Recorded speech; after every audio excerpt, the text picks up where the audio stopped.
जगन्नाथपुरी में माधवदास नाम के परम भक्त हुए भगवान के। वो इतने अधीन थे जगन्नाथ महाप्रभु के, जो कुछ भी करते थे महाप्रभु की आज्ञा से।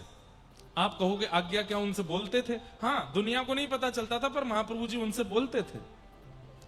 आज भी ऐसा होता है, कई प्रेमी भक्तों को ठाकुर जी का स्वर सुनाई देता है, ठाकुर जी की आज्ञा पता चलती है, ठाकुर जी का कोई ना कोई भाव समझ में आता है। अब एक घटना सुनाऊं। एक बार उड़ीसा में एक जगह है, नाम भूल गया मैं उसका, वहां मेरी कथा चल रही थी,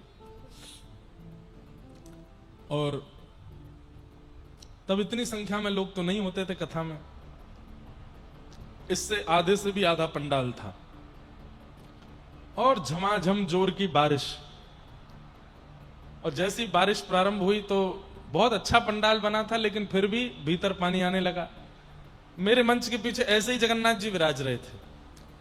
उड़ीसा में कहीं भी कथा होती है तो मैं प्रयास करता हूं कि जगन्नाथ जी ही व्यास मंच के पास रहें। तो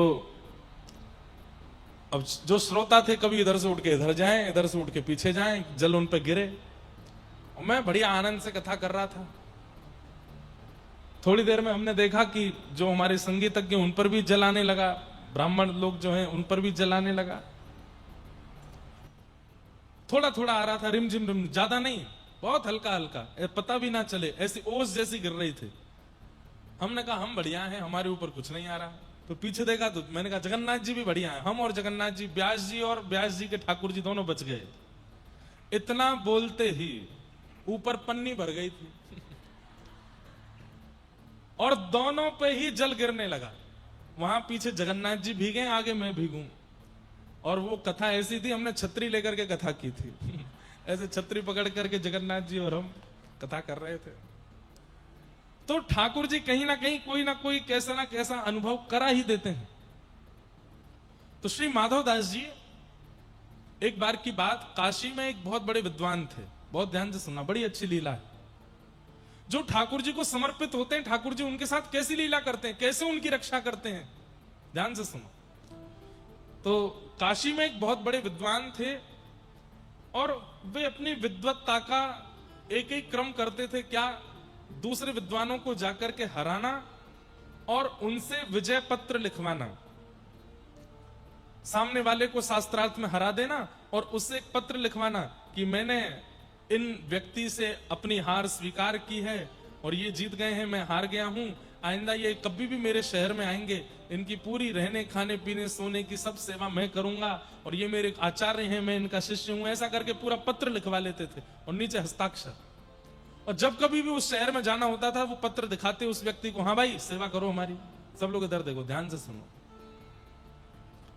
एक बार वो काशी में बहुत बड़ी विद्वत गोष्ठी हुई, तो उस विद्वत समाज के सामने उन्होंने अपने अनेक विजय पत्र दिखाए और कहा कि मुझे भारत का सबसे बड़ा विद्वान घोषित कर दिया जाए, क्योंकि मैंने इतने सारे विद्वानों को परास्त किया है।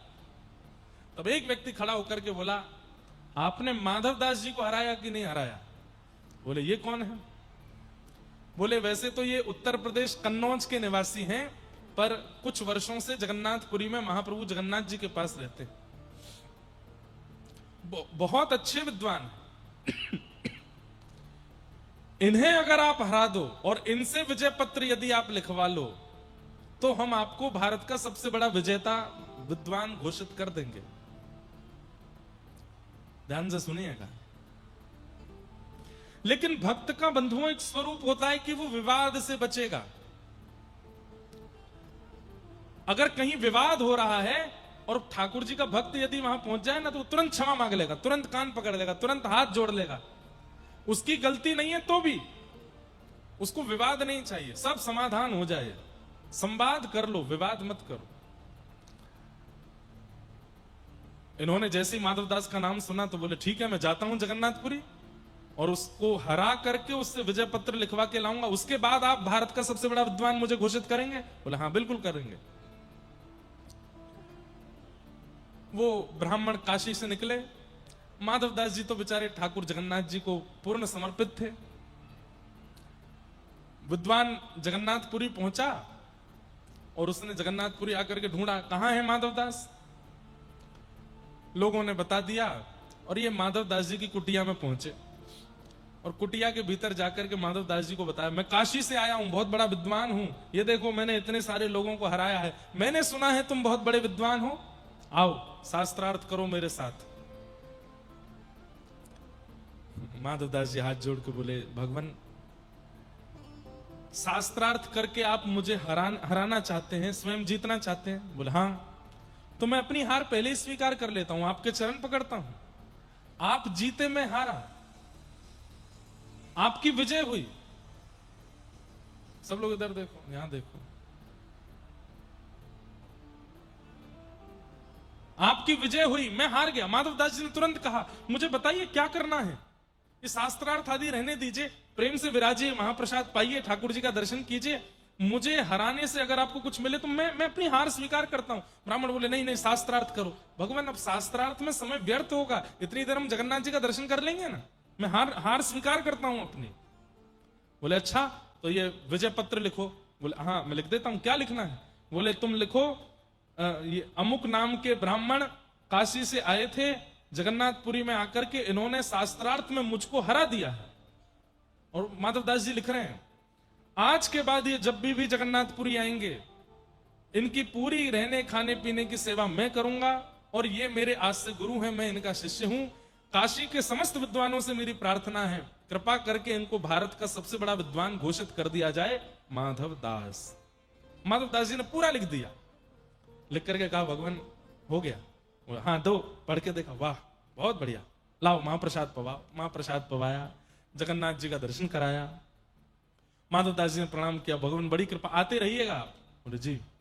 अब ये विद्वान काशी के लौट करके काशी गए, विद्वानों की सब गोष्ठी बुलाई, बड़े बड़े विद्वान बुलाए। बोले किसने कहा था मुझे कि माधव दास को जाके हराना है? एक ने कहा, मैंने कहा था। बोले लो विजय पत्र। हरा दिया माधव दास को। सारे विद्वान खड़े हो गए, पत्र खोला, और जैसे ही पत्र पढ़ा उसमें क्या लिखा था, ये अमुक नाम के ब्राह्मण जो काशी से जगन्नाथपुरी आए थे, मुझ माधव दास से शास्त्रार्थ में बुरी तरह हारे हैं, मेरे एक शब्द का भी उत्तर ये दे नहीं पाए हैं, इनकी अत्यंत बुरी पराजय हुई है। आज मैं माधव दास ये घोषित करता हूं कि आज के बाद ये मेरे शिष्य हैं, मैं इनका गुरु हूं, और काशी के समस्त विद्वानों से प्रार्थना करता हूं, इनको भारत का विद्वान घोषित मत करना। माधव दास। सब हंसने लगे। ब्राह्मण बोला, नहीं नहीं नहीं, नहीं दिखाओ मुझे। खोल करके देखा तो वही लिखा था। ये कैसे हो सकता है? अरे भाई, उन्होंने मेरे सामने लिखा था, स्वयं लिखा था, वो हारे थे मुझसे। बोले अब तुम बात मत बनाओ, स्पष्ट लिखा है, तुमने अपने हाथ से पत्र हमको दिया है, उसी में लिखा है कि तुम हारे हो। ये बोले नहीं नहीं नहीं, मैं दोबारा जाऊंगा, कुछ गड़बड़ है, कोई टोना टोटका हुआ है। पत्र की लेखनी बदल कैसे गई? किसने बदली? ये बदलते हैं। अपने समर्पितों का कुछ भी कर सकते हैं ये, इसलिए पंगा नहीं लेना, किसी वैष्णव भक्त से पंगा मत लेना, क्योंकि ये जगन्नाथ है। नाथ का मतलब क्या होता है? रक्षक। अगर ये किसी को स्वीकार कर लेते हैं तो फिर उसका इंद्र भी बाल बांका नहीं कर सकता। वो ब्राह्मण पहुंच गया दोबारा काशी से जगन्नाथपुरी। माधव दास जी महाप्रभु जी के दर्शन के लिए जा रहे थे। ब्राह्मण ने तुरंत मार्ग रोका। ए माधव दास, कौन सा टोना टोटका सीखा? अरे गुरुजी आप आए हैं, प्रणाम। ये नाटक मत करो मेरे सामने। ये पत्र उल्टा कैसे हो गया? माधव दास जी बोले, मैंने तो आपके सामने लिखा, आपने बैठ करके लिखवाया, जो शब्द आपके थे मैंने वही लिखा। बोले पढ़ो। माधव दास जी ने जब पढ़ा तो माधव दास जी को भी हंसी आ गई। ये मैंने तो नहीं लिखा। बोले हस्ताक्षर तुम्हारे हैं? बोले हाँ हस्ताक्षर तो मेरे हैं। अरे मेरी बड़ी बदनामी हो गई काशी में। बोले अब क्या करें ये बताओ। काशी के कुछ विद्वान जगन्नाथपुरी आए हुए हैं, काशी के कुछ विद्वान जगन्नाथपुरी आए हुए हैं, और वो यत्र तत्र घूम रहे हैं। और अब की बार मैं अपनी विजेता ऐसे घोषित करूंगा कि हम दोनों के बीच में शास्त्रार्थ होगा, और जो हारेगा उसको मुंह पर कालीत पोत करके गधे पर बैठ करके घूम घूम के ढिंडोरा पीट करके बताना पड़ेगा कि मैं उनसे हारा हूं। ताकि उन काशी के विद्वानों को पता चले कि तुम मुझसे हार गए, तब मेरी फिर जो मेरी इज्जत खराब हुई है वो बचेगी। माधवदास जी बोले शास्त्रार्थ की आवश्यकता नहीं है, आप गदा ले आओ और कालीत भी ले आओ, मैं पोत करके गदा पे बैठ के पूरे नगर में ढिंडोरा पीट दूंगा कि आप जीत गए, मैं हार गया। मेरा अभी दर्शन का समय हो रहा है, तो गधे और कालीत की व्यवस्था आप कर लीजिए, मैं दर्शन करके आता हूं, आप सिंह द्वार पे मुझे मिल जाना, पूरे मुंह पे कालीत पोत के गधे पे बैठा देना, मैं घूम घूम के सबको बता दूंगा। तो काशी के ब्राह्मण बोले हाँ ये अच्छा है, तुम दर्शन करके आओ, मैं गधा लेके आता हूं। यहां माधवदास जी अंदर दर्शन करने गए, ब्राह्मण गधा लेने गया, कुछ कालीत लेकर के आया। माधवदास जी तो महाप्रभु जगन्नाथ जी का दर्शन कर रहे थे। महाप्रभु जगन्नाथ जी ने ऐसा रूप धारण किया कि माधवदास जी तो वहीं खड़े रह गए, बाहर निकलना ही भूल गए। ठाकुर जी माधवदास का रूप धारण करके बाहर आ गए। महाप्रभु जगन्नाथ माधवदास जी के रूप में निकल करके सिंह द्वार से बाहर आए, तो वो सामने वो विद्वान खड़ा था। हाँ हाँ, जैसी हमारी बात हुई थी, बैठ जाओ गधे पर। और मैं वहां भीड़ भी इकट्ठी हो गई थी गधे को देख के, ये सब देख के। माधवदास जी बोले गधे पर तो बैठ जाएगा, लेकिन वो बैठेगा जो हारेगा, अब शास्त्रार्थ करो। तो तुम तो मना किए थे शास्त्रार्थ नहीं करना, बोले कि अब मूड बदल गया, अब शास्त्रार्थ करना है, बैठो। चौकी लगी तो अब भगवान से कौन जीते शास्त्रार्थ में। जैसे ही एक पंक्ति प्रारंभ की, भगवान उस विद्वान ने उसका ऐसा खंडन किया, भगवान ने ऐसा खंडन किया, जितनी बातें वो करता गया सबका खंडन करते करते तालियां पिटने लगी महाराज, सब जय जयकार करने लगे, हमारे माधवदास की जय हो, पुरी के माधवदास की जय हो, जगन्नाथ के दास की जय हो। वो ब्राह्मण बेचारा अपनी नजर नीचे करके बैठा। ठाकुर जी बोले उठो, कालीत लेकर के उसके मुंह पे लगाई, माथे पे लगाई, नाक पे लगाई, बोले बैठो गधे पर। गधे पे बैठा के बोले अब जाओ पूरे नगर में घूम घूम करके बोलो माधवदास जीता मैं हारा। रोने लगा बेचारा वो विद्वान, माधवदास जीता मैं हारा, माधवदास जीता मैं हारा। सब हंसे उसको देख के। ठाकुर जी तो ये लीला करके वहां से अंतर्ध्यान हो गए। भीतर खड़े माधवदास जी को थोड़ी देर बाद होश आया, बोले कि अरे दर्शन हो गए। बेचारे वो नीचे खड़े होंगे, गधा कालित लेके मैं चलूं नीचे। नीचे उतर करके आए तो क्या देखा, वो विद्वान खुद ही गधा पे बैठ के घूम रहा है, सबसे कह रहा है माधवदास जीते में हारा, माधवदास जीते में हारा। माधवदास जी दौड़ करके गए, जाकर के उस विद्वान का हाथ, अरे आप क्या कर रहे हैं, नीचे उतरिए, ये क्या कर रहे हैं आप, अरे ये शोभा नहीं देता। प्रणाम करने लगे, बार बार दंडवत करने लगे। आप ऐसा क्यों करने लगे, मैं थोड़ा विलंब हो गया, मानता हूं, प्रतीक्षा कर लेते। विद्वान उल्टा गिरे, बोले भैया तेरे हाथ जोड़ो, 2 बार कह दिया था तूने कि नहीं करूंगा शास्त्रार्थ, पर जब शास्त्रार्थ किया इतना अद्भुत, अरे तुम बोलते हो कि तुम्हारे मुख से साक्षात वेद प्रकट होते हैं। नहीं, मेरी हार ही अच्छी है, मैं हारा हुआ ही ठीक हूं, आज से तुम मेरे गुरु, मैं तुम्हारा शिष्य। माधवदास जी बोले क्या बात कर रहे हैं आप। बोले तुमने मुझे हरा दिया, मेरी आज आंखें खोल दी, तुमसे बड़ा विद्वान कोई नहीं। बोले मैंने कब हराया, अरे वहां बैठ करके क्या अद्भुत तुम बोले जा रहे थे।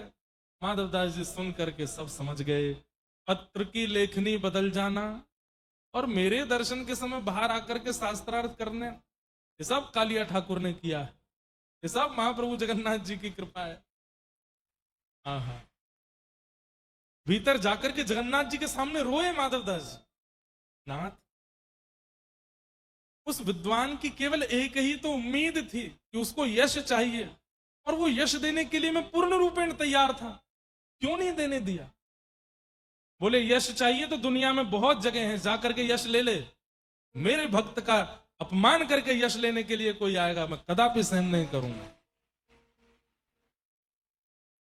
ऐसे हमारे महाप्रभु जगन्नाथ, तो इनके प्रति समर्पित हो जाओ, आपको पता नहीं चलेगा ये कैसे कैसे आपकी सब जगह से रक्षा कर लिया करेंगे। इनके प्रति अधीन हो जाओ। थाम उंगरिया जौन डगरिया, थाम उंगरिया, हम कह रहे हैं ठाकुर जी से, ले चालो तुम जानो, हाँ ले जाओ हरि में नैनहीन तुम नैना है।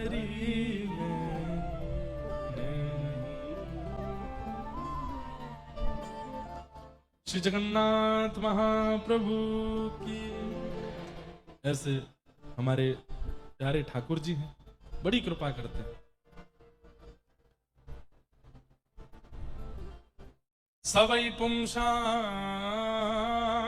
परो धर्मो यतो भक्ते अदोक्षजे अहैतुक्य प्रतिहतात्मा संप्रसीदति। सभी प्राणी मात्र का परम धर्म क्या है? ठाकुर जी से प्रेम लक्षण युक्त होकर भक्ति करना। केवल भजन करना, भक्ति करना, मंदिर जाना ये धर्म हो सकता है, लेकिन ठाकुर जी से प्रेम युक्त होकर के उनका भजन करना। जीमो मारा शाम घणी जिमावे बेटी जाट की, जीमो मारा शाम घणी जिमावे बाप हमारो गाम गयो है ना जाने कब आवेगो।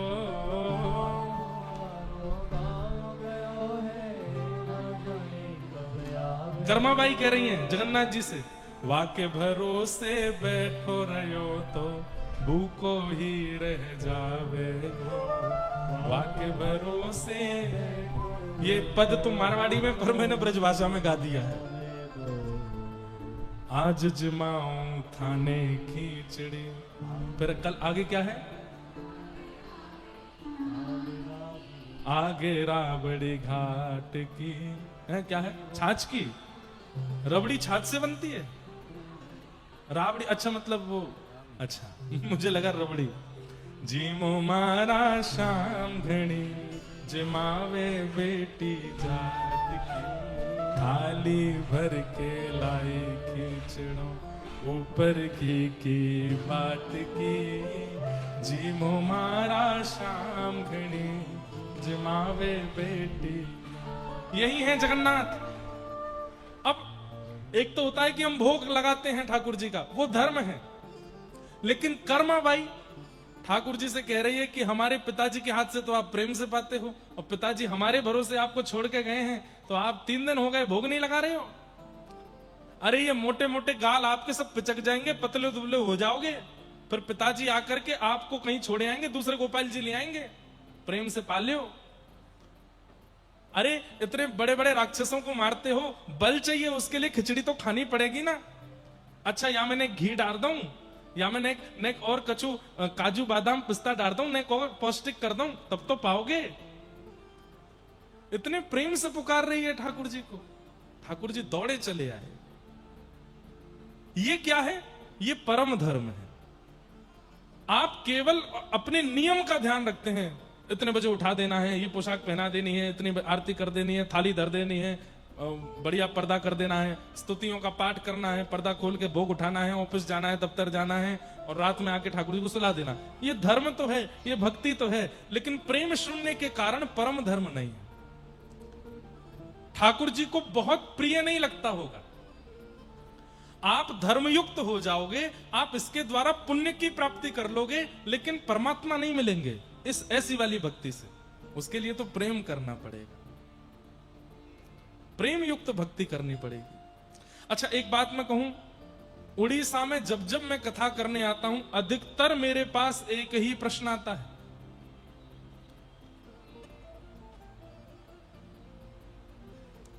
और वह प्रश्न क्या होता है? महाराज जी मेरे घर में सभी लोग मांसाहार करते हैं। अधिकतर यही बात लिखी आती है। आज भी 3 पत्र हैं, तीनों में यह बात लिखी है कि मेरे घर में सभी लोग मांसाहार करते हैं, लेकिन मैं शाकाहारी हूं। मुझे अपनी ठाकुर जी की अन्न प्रसाद की व्यवस्था करना बहुत कठिन हो जाता है। कृपा मुझे बता, अब कैसे बनाएंगे? जिस रसोई घर में मछली आ गई हो, जिस रसोई घर में मांस आदि आ गया हो, वहां पर ठाकुर जी का भोग बनना भी नहीं चाहिए।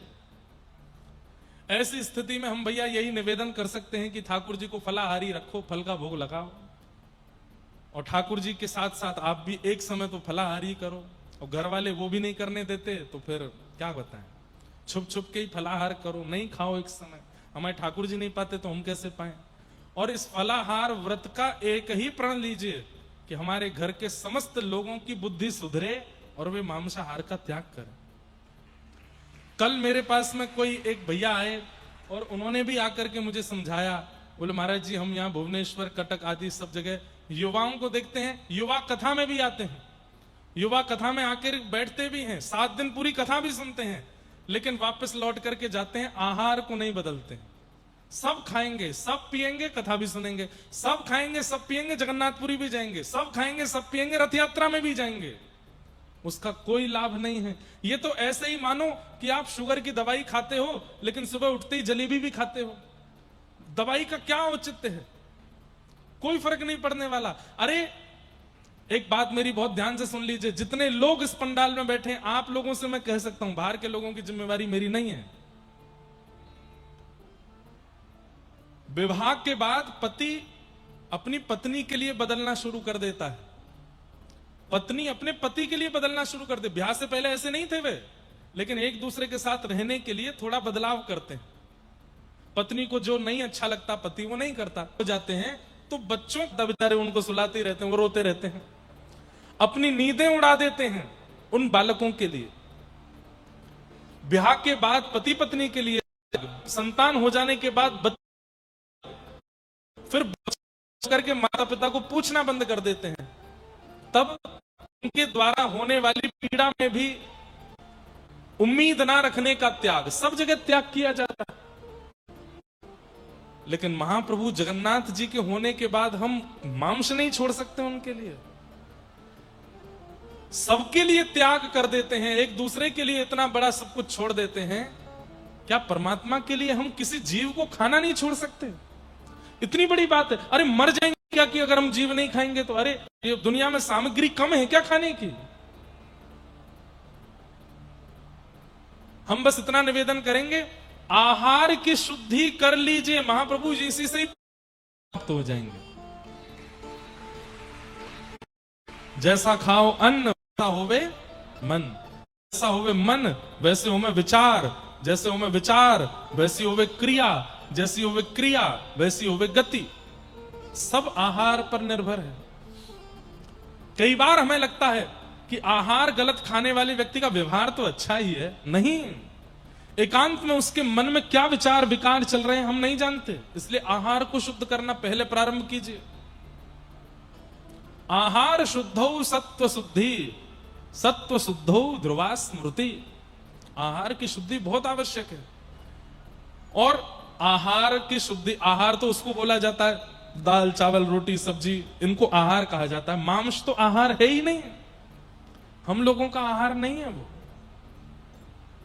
केवल लूली बाई को सुख देने के लिए खाते हैं लोग। किसको? जोर से बोलो, किसको? लूली बाई। जानते हैं कौन है? हमारे शरीर का सबसे खतरनाक अंग लूली बाई। एक भी हड्डी नहीं है इसमें, लेकिन आपकी सारी हड्डी तोड़वाने की सामर्थ्य है इसमें।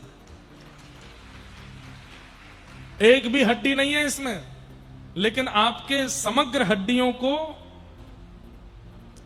आपके समग्र शरीर को, मन बुद्धि को, आपके जीवन को नरक बनाने का, स्वर्ग बनाने का, दोनों का काम इसके पास है। ये चाहे तो आपको फकीर बना दे, ये चाहे तो आपको संत बना दे, चाहे तो आपको मीरा बना दे, चाहे तो सूरदास सालबेग बना दे, और ये चाहे तो आपको रावण कुंभकर्ण कंस बना दे। इसके चाहने से सब हो जाता है। जब इसका आभूषण आहार ही पवित्र नहीं होगा तो व्यक्ति पवित्र कैसे बनेगा?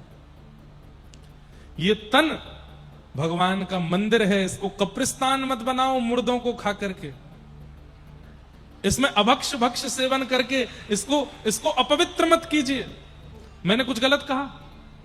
मांस खाने वाले लोग मुर्दा ही तो खा रहे हैं, मरे हुए कोई तो खाते हैं, और मुर्दे जहां दफनाए जाएं उसको कब्रिस्तान ही कहा जाता है। देह देवालय है। कहते हैं भगवान स्वयं कृष्ण कहते हैं, ईश्वर सर्वभूतानाम हृदय से हृदय तिष्ठति।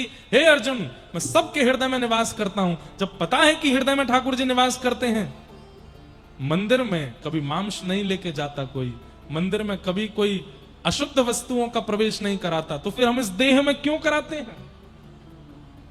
इसलिए मेरी उड़ीसा के वैष्णवों से यहां पंडाल में बैठे सब युवाओं से और जो कोई भी मेरी बात सुनकर के थोड़ा भी महाप्रभु जगन्नाथ जी की कृपा का अनुभव करना चाहते हैं, आप मांस आहार त्याग दीजिए, उसका तुरंत त्याग कर दीजिए। मांस का त्याग कर दीजिए, मदिरा का त्याग कर दीजिए, अरे जो भी तामसिक वस्तु है उसका त्याग कर दीजिए। ठाकुर जी के लिए इतना नहीं कर सकते? आप ठाकुर जी के लिए इतना करके देखो, फिर देखना ठाकुर जी आपके लिए क्या करेंगे। थोड़ा त्याग तो करके देखो उनके लिए। तो आज यही सारी प्रश्न मेरे पास आए। तो जिन लोगों के घर में मांस बनता है उन लोगों से प्रार्थना, ठाकुर जी फलाहारी रखिए, ठाकुर जी को केवल फल का भोग लगाओ और एक समय आप भी फल ही खाओ। भोग मत, यही संकल्प लीजिए कि जब तक घर के सब लोगों की बुद्धि सद्बुद्धि नहीं बन जाती, मैं तब तक मैं और मेरे ठाकुर जी दोनों फलाहारी रहेंगे, हम फलाहार करेंगे। ठाकुर को दूध को लगाओ और मन में भावना कर लो कि नाथ मेरे घर में व्यवस्था है, मैं इससे ज्यादा व्यवस्था कर नहीं पाऊंगा, मेरी रसोई तो है लेकिन आपके लायक नहीं, कृपा करके अब आप महाप्रभु जगन्नाथ जी के मंदिर में नाथ में भोग नहीं लगा पाऊंगा, पर प्रयास करूंगा रसोई आपके नहीं। इसलिए थोड़ा सा इसका ध्यान रखिए, आहार शुद्ध करो। धर्मस्वनिष्ठितः पुंसां विश्वक्सेन कथासु यः नोत्पादयेत् दत्तं श्रमेव हि केवलम्। तो सबसे पहले हमने और परम धर्म क्या है? धर्म मतलब ठाकुर जी की सेवा पूजा आदि सब करना, सेवा पूजा में प्रेम का मिश्रण कर देना, ये परम धर्म है। परम धर्म परमात्मा की प्राप्ति करता है, उस परम धर्म का आप लोग अनुसंधान करो।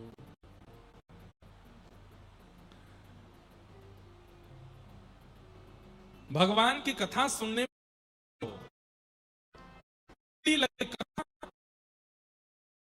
स्वनिष्ठः पुंसां विश्वक्सेन कथासु यः नोत्पादयेत् दधिरतिम्।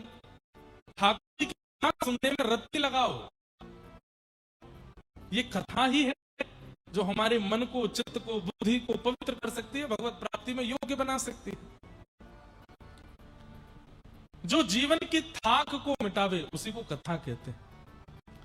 जो जीवन की कई परिस्थितियों को, अब आप लोग तो सब समूह में बैठे हैं, हमसे पूछिए कितने बालक मिलते हैं, कितने लोग मिलते हैं, अपना जीवन पूरा परिवर्तित कर चुके, ना जाने कौन सी बात, कौन सी वाणी,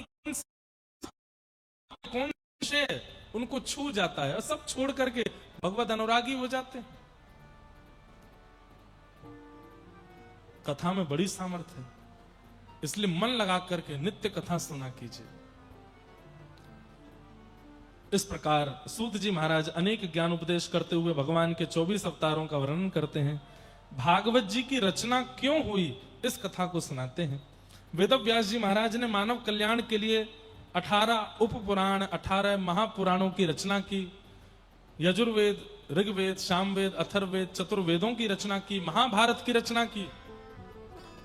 लेकिन सब कुछ रचना करने के बाद भी चित्त को शांति नहीं थी। अपनी रचना में कहीं ना कहीं वे अपूर्णता का अनुभव कर रहे थे। सब लोग ध्यान से सुनो, इधर देखो।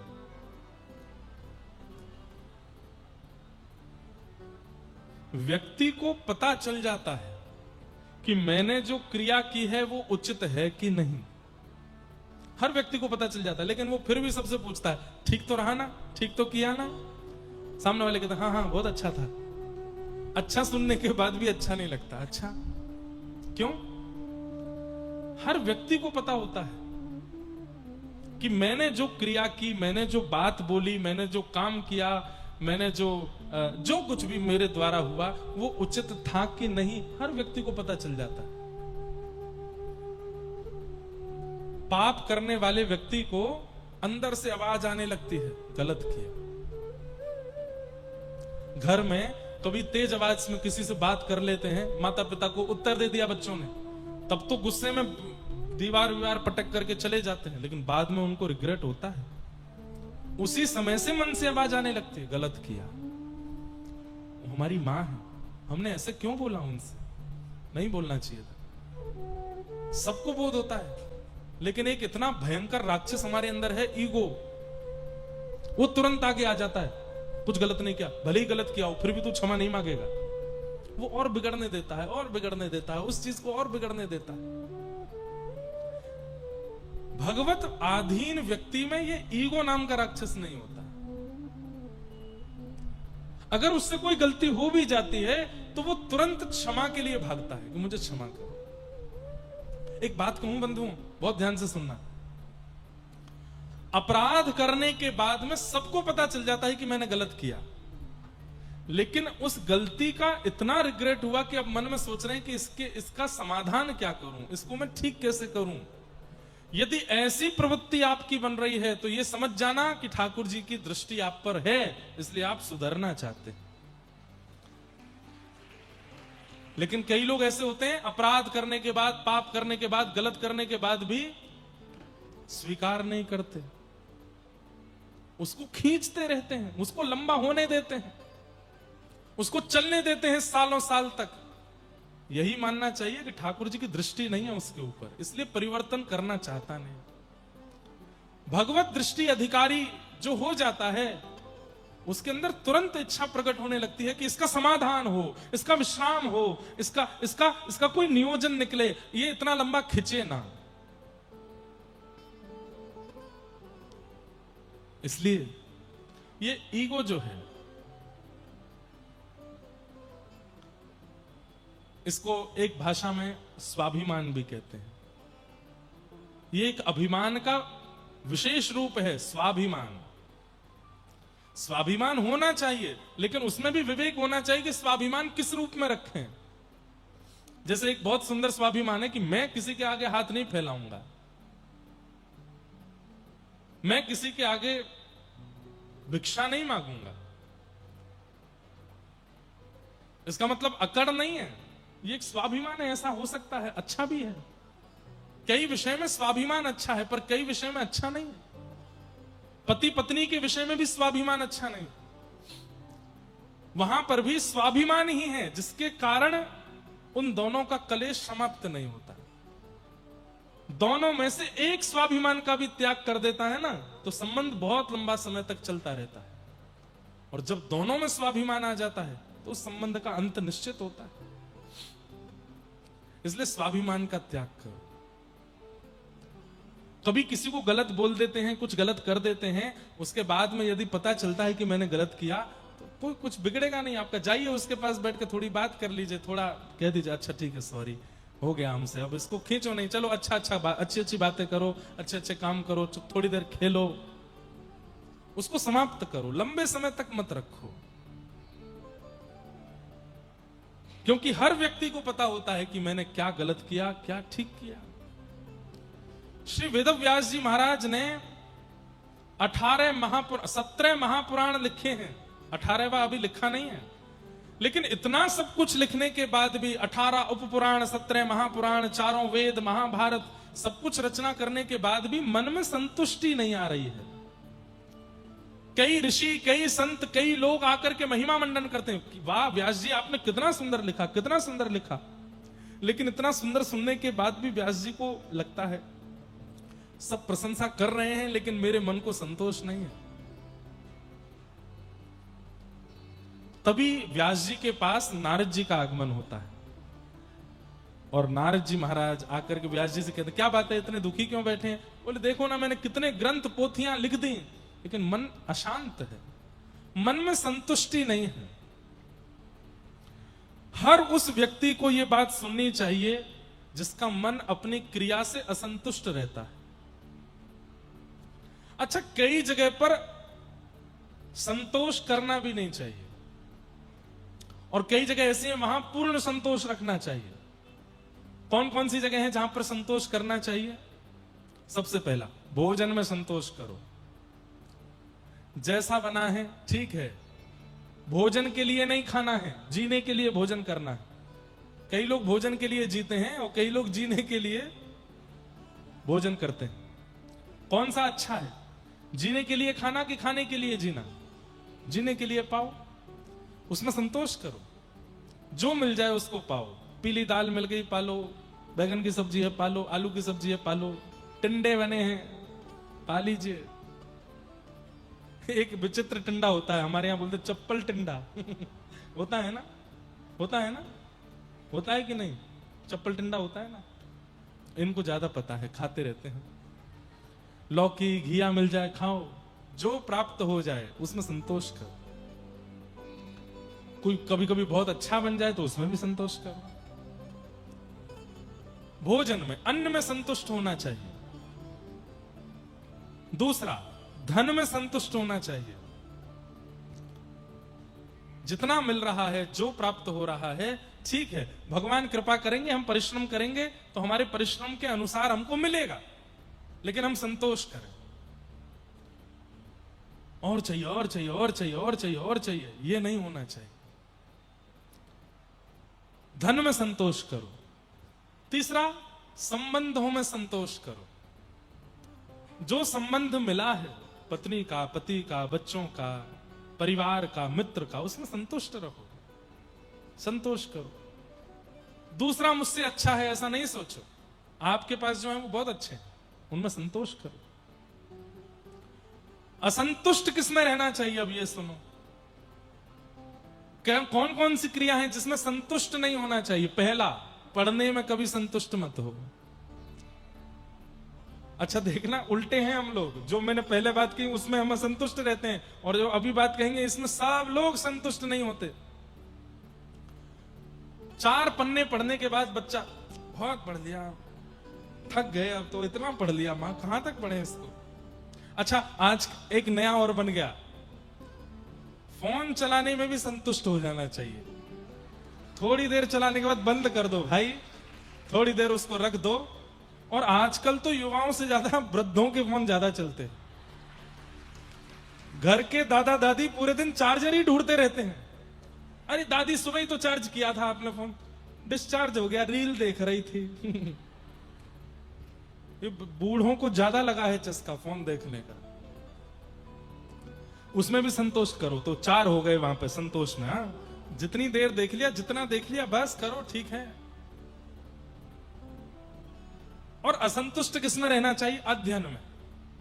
जितना भी पढ़ लीजिए, व्यक्ति को यदि अपना सफल जीवन बनाना है, अपने मृत्यु के अंतिम समय तक वो विद्यार्थी बना रहे, तो वो सबसे ज्यादा सुखी रहेगा। विद्यार्थी बना रहे, कभी भी ये ना सोच ले अब मैं व्यापारी बन चुका हूं, अब मैं वकील बन चुका हूं, अब मैं जज बन चुका हूं, अब मैं पुलिस अफसर बन चुका हूं, अब मैं नेताजी बन चुका हूं, अब मैं व्यास जी बन चुका हूं, अब मैं पंडित जी बन चुका हूं।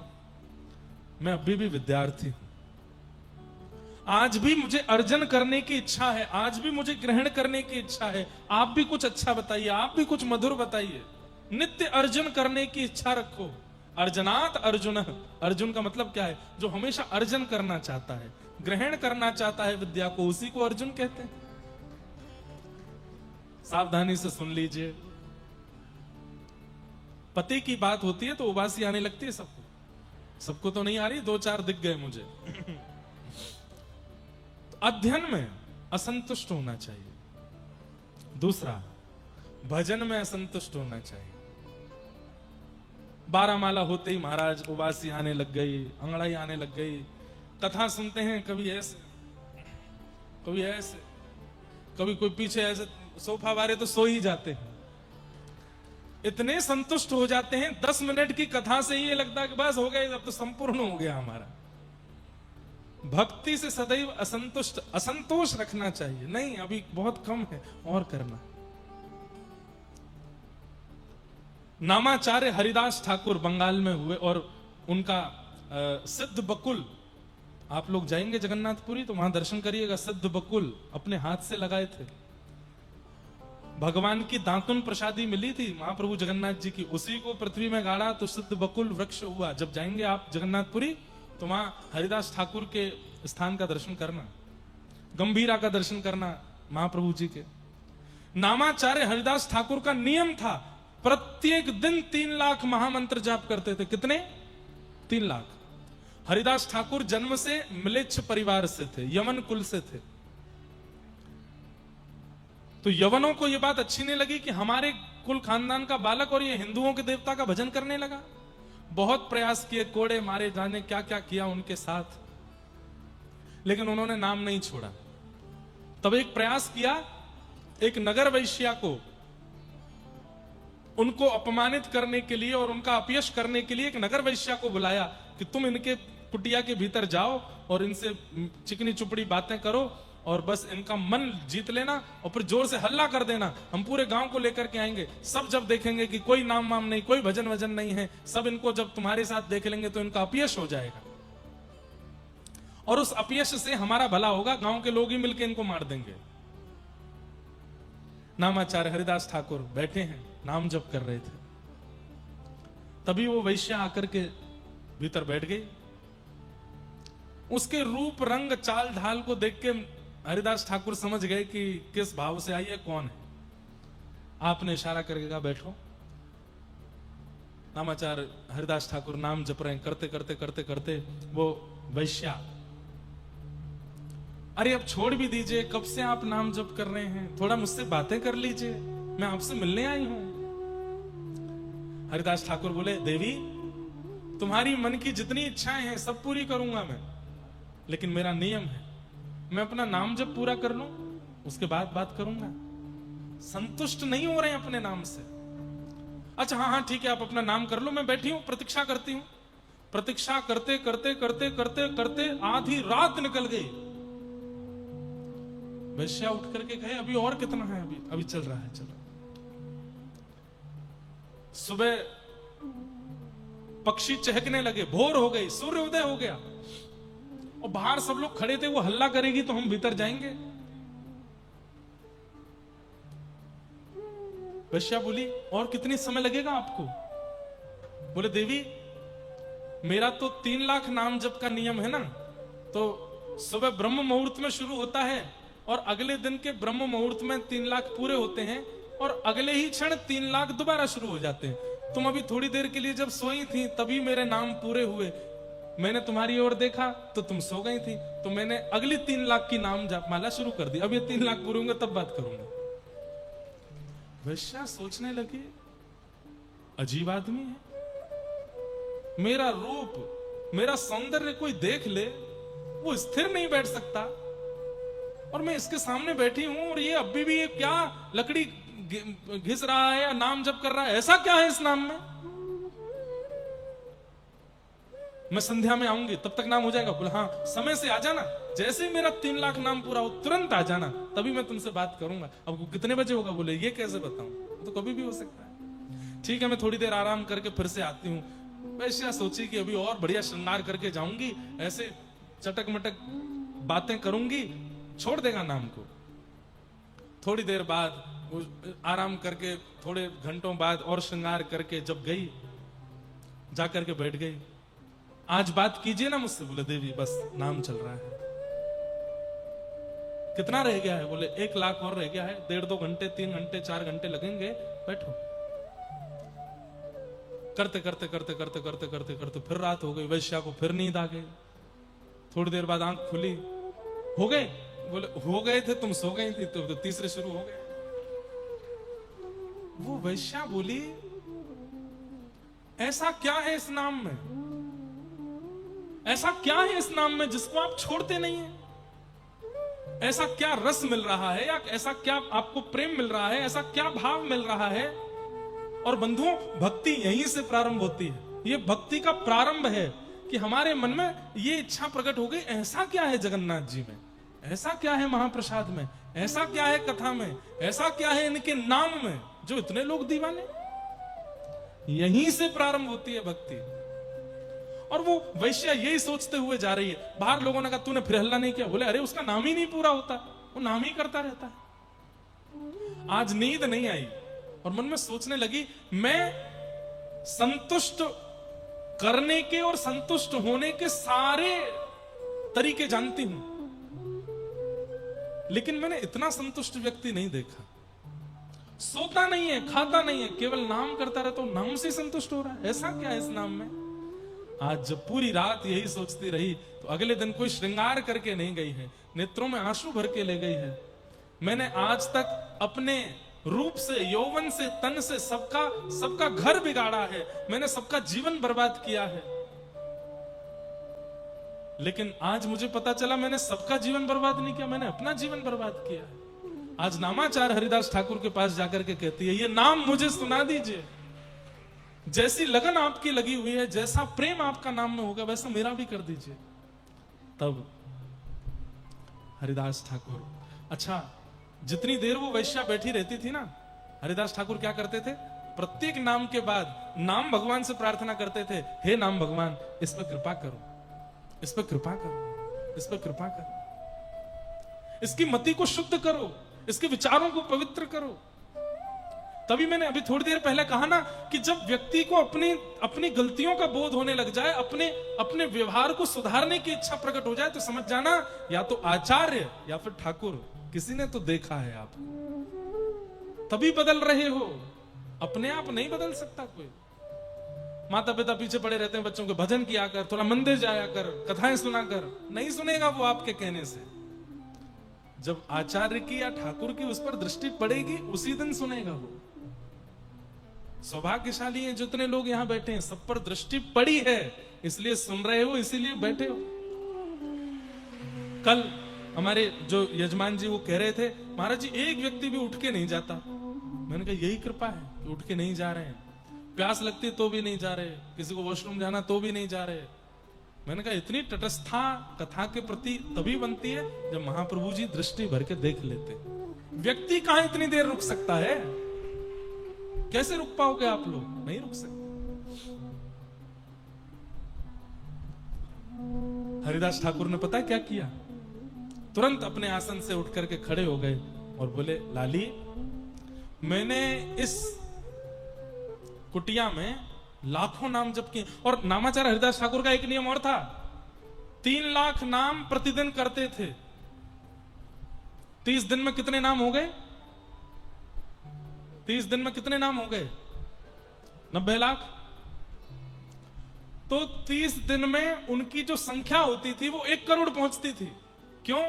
जैसे ही महीने के अंतिम दिन आते थे तो नाम बढ़ा देते थे।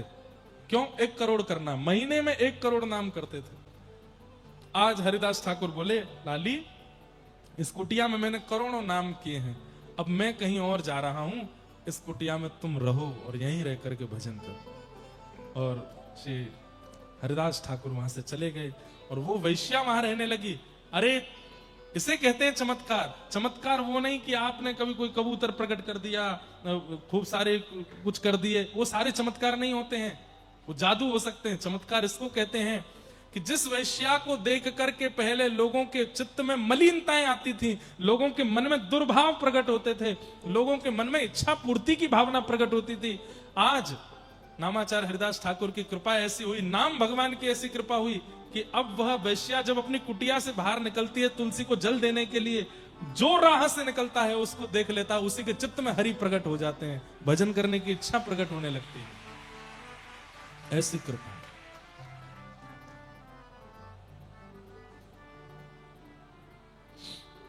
ऐसी हरि कृपा हुई।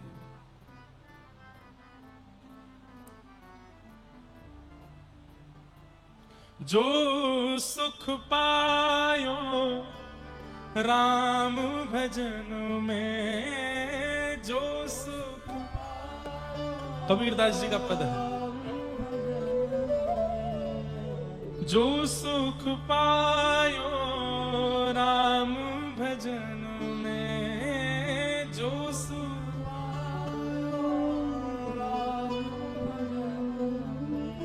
सो सुख नाही अमीरी में, सो सुख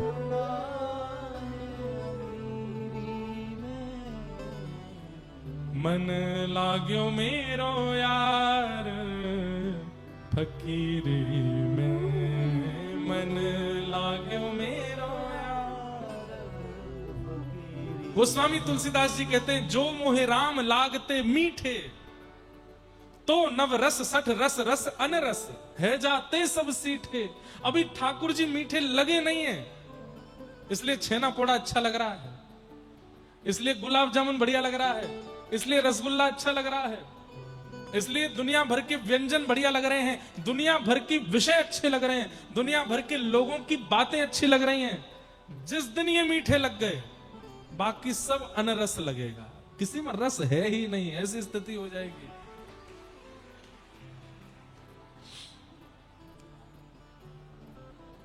हरि हरि बोलो। आहा,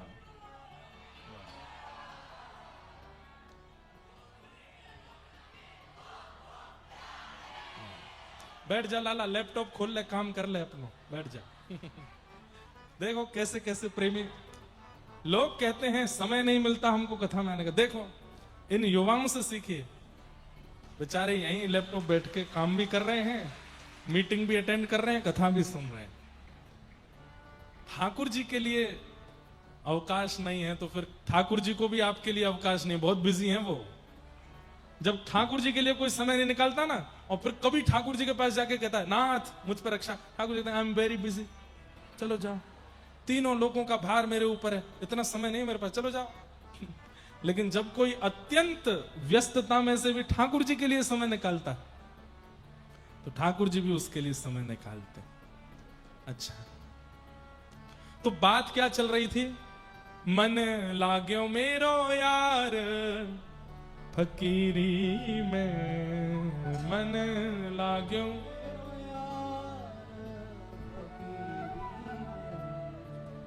जो सुख पायो राम भजन में, जो सुख पायो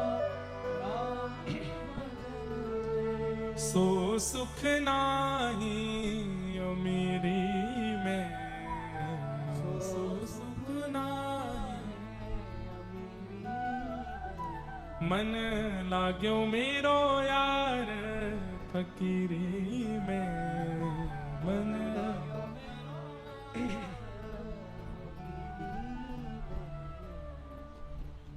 आहा, कबीरदास जी की वाणी है। भला बुरा सबका सुन लीजिए, भला बुरा कर गुजरान गरीबी में, कर गुजरान। क्यों? प्रेम नगर में रहनी हमारी, प्रेम भली बन आई सबूरी में। और आखिर यह तन खाक बनेगा, आखिर यह तन कहाँ फिरत मगरूरी में, कहाँ फिरत। कहत कबीर सुनो भई साधो, कहत कबीर साहिब मिले सबूरी में, साहिब सबूरी में। मन लाग्यो मेरो यार फकीरी में, मन लाग्यो।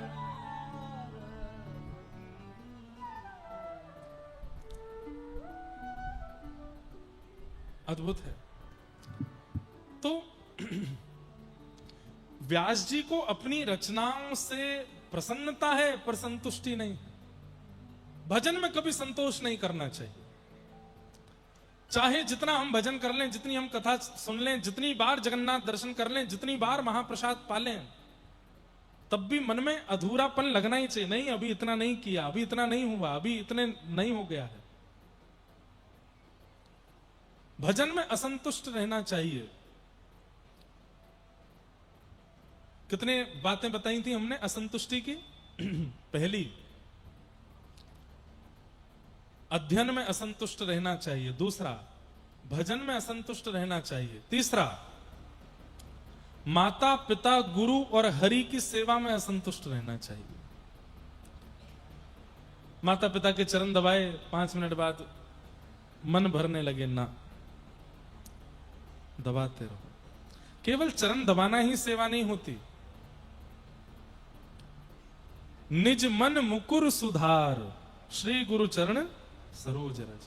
अपने मन बुद्धि को सुधारो उनकी वाणी के द्वारा, उनके आज्ञा का पालन करके, उनको प्रसन्न करके। उसमें कभी संतुष्टि नहीं होनी चाहिए, असंतुष्ट रहना चाहिए। सेवा से, गुरु सेवा से, मातृ पितृ सेवा से। तो लेकिन व्यास जी की असंतुष्टि अलग प्रकार की है। कैसी प्रकार की? उन्हें लग रहा है कि मैंने जो रचना की है उससे मानव कल्याण तो होगा, लेकिन वैसा नहीं होगा जैसा मैं करना चाहता हूं। तब नारद जी महाराज का आगमन हुआ और नारद जी महाराज ने आकर के व्यास जी से कहा, भवतानुदित प्रायम यशो भगवतो मलम ये नैवासो न तुष्येत मन्ये तद्दर्शनम खिलम। कितनी अच्छी बात। व्यास जी, आपने जितने भी ग्रंथ पुराण आदि इन सब की रचना की है, इन सब की रचना से आपकी असंतुष्टि का कारण इसलिए है क्योंकि आपने चतुर्विध पुरुषार्थ को सब जगह लिखा है। और चतुर्विध पुरुषार्थ किसको कहते हैं? धर्म, अर्थ, काम, मोक्ष, ये चतुर्विध पुरुषार्थ है। बहुत ध्यान से सुनिएगा, समझने वाली बात है। हम लोग भी कई बार अपनी क्रिया से, जीवन से थोड़े से असंतुष्ट से रहते हैं। कैसे संतोष पावें, तो ये बात समझनी पड़ेगी आपको। व्यास जी, आपने जितने भी ग्रंथ लिखे उनमें धर्म की प्रधानता बताई है। धर्म कैसे किया जाए, अर्थ कैसे कमाया जाए, कामनाओं की पूर्ति कैसे की जाए, और सब कुछ करते हुए अंत में मोक्ष कैसे प्राप्त पाया जाए, ये 4 बातों का ही विस्तार लिखा है आपने। तो व्यास जी बोले, ये 4 ही हैं जो पूरे संसार को चलाते हैं। यहां बैठा हर व्यक्ति और दुनिया का हर जीव इन 4 में ही संलिप्त है।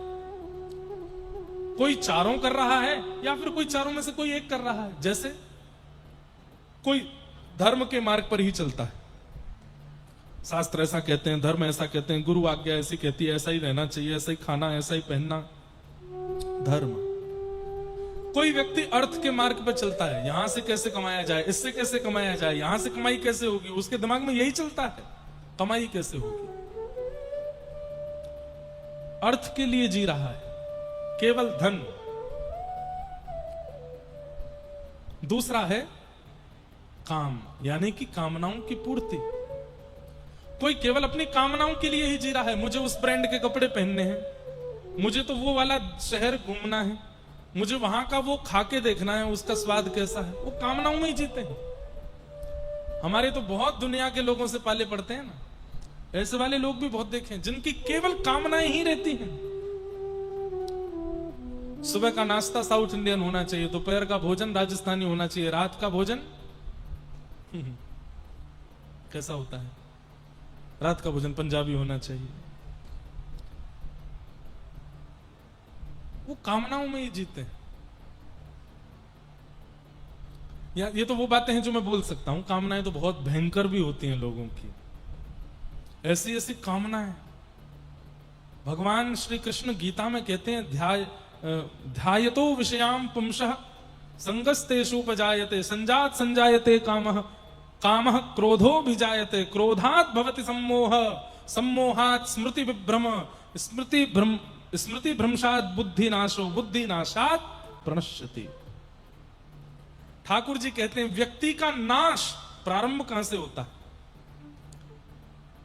ध्यान से सुनिए सब लोग, इधर देखो, इधर देखो, इधर देखो। व्यक्ति का नाश कहां से प्रारंभ होता है?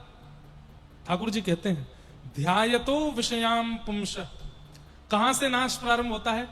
बिस्तर पर लेटे हैं, हाथ की तकिया लगा रखी है, एसी चल रहा है, पंखे को घूमते घूमते देखते देखते विषय चिंतन कर रहे हैं। विषय भोग नहीं रहे, केवल उसको सोच रहे हैं।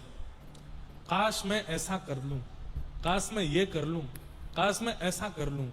और वो विषय अत्यंत दूषित विषय, उसका केवल चिंतन कर रहे हैं, किया नहीं है, केवल चिंतन करने से वहीं से नाश प्रारंभ होता है। ध्यायतो विषयाम पुंसः, और जैसे ही व्यक्ति उस विषय का चिंतन करता है, वो चिंतन ही उसको एक दिन उसका संग करा देता है। मतलब जिसका आपने चिंतन किया था, एक दिन आप कर बैठोगे।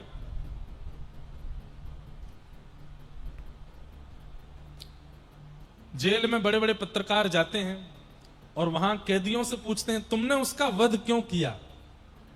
तो वो व्यक्ति कहता है कि पता नहीं कैसे मेरे हाथ से गोली चल गई, या कैसे मैंने उसका गला काट दिया, मुझे खुद नहीं पता। तो जो मैं एक दो बार जेल में भी कथा एक आध दिन की कर चुका हूं, तो जो जेल में जो कैदी होते हैं, हमारे बंदी भाई लोग होते हैं, उनके मन बुद्धि को पढ़ने और उनको समझाने के लिए वहां पर मनोवैज्ञानिक लोग भी जाते हैं, उनसे बातें करते हैं, उनको सुधारने का प्रयास करते हैं। तो एक मनोवैज्ञानिक से मैंने पूछा, तो उसने मुझे क्या बताया कि महाराज जी एक बात निश्चित है। मैंने क्या? जो पहली बार भी गुनाह करता है, वो उस गुनाह को एक बार पहले कभी सोच चुका होता है, तभी उससे वो होता है। बिना सोचे हो ही नहीं सकता। ऐसा हो ही नहीं सकता कि आपने कुछ सोचा ना हो और आपसे वो गलती हो जाए ना, तभी तो सोचा है। ठाकुर जी स्पष्ट गीता में कहते हैं, ध्यायतो विषयाम पुंसः, एक बार आपने उसको सोचा है और वही आपके मन में रह जाता है। अब सावधान रहना, कभी भी वो काम हो सकता है आपसे। संगस्तेषु उपजायते संजात संजायते कामः, कामः क्रोधो विजायते। फिर वही जो आपने सोचा था, जिस दिन आप कर बैठोगे, उसके करने से क्या होगा? आपके चित्त में काम प्रकट हो जाएगा। और काम अकेला नहीं आता है, काम का एक जिगरी दोस्त है। कौन? क्रोध साथ में आता है उसके। अगर किसी व्यक्ति का भयंकर क्रोध, अच्छा दो रूप हैं, प्रकट रूप है क्रोध, अप्रकट रूप है काम। बहुत ध्यान से सुनना। काम किसी के अंदर है, वो दिखाता थोड़ी है, साधु से दिखेगा, बिल्कुल सीधा सा दिखेगा। लेकिन यदि उसके अंदर क्रोध दिखाई दे रहा है, तो यह बात निश्चित है कि उसमें काम भी है।